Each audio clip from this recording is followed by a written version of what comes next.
all over the place, and there it goes. But this is just the garden variety summertime afternoon shower and thunderstorm activity.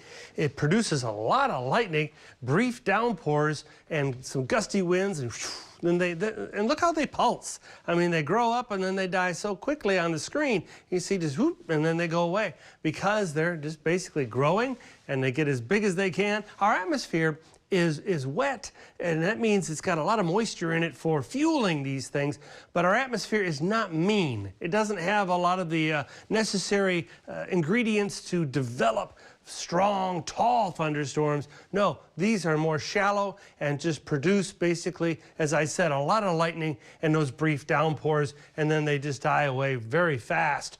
And you can see all that lightning associated with it. That was Hidalgo County. And as well, looking around Monte Alto, where the latest activity was, tons of lightning, just tons of it. And then it just goes away. Did you hear something?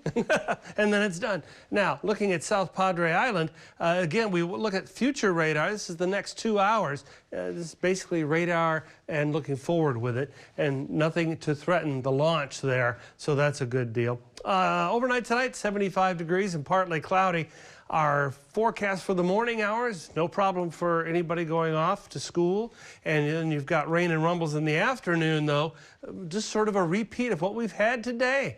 The atmosphere just wet enough to have the sea breeze, daytime heating, or a mid-level trough of low pressure, kind of like a ribbon in the atmosphere.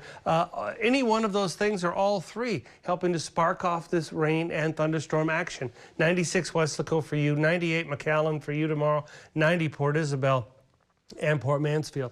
Looking at the opportunity, as I said, any one of those trigger mechanisms, like the sea breeze blowing in, will help to fire it off, and it just does its thing and moves across the valley, whether it's from south to north or east to west, one being pushed by the other. The sea breeze drives it from east to west. That trough can drive it, depending on its position, from south to north or vice versa. Looking at future cast on through Wednesday, another sea breeze, another day, right? Yeah, and another opportunity for showers and thunderstorms.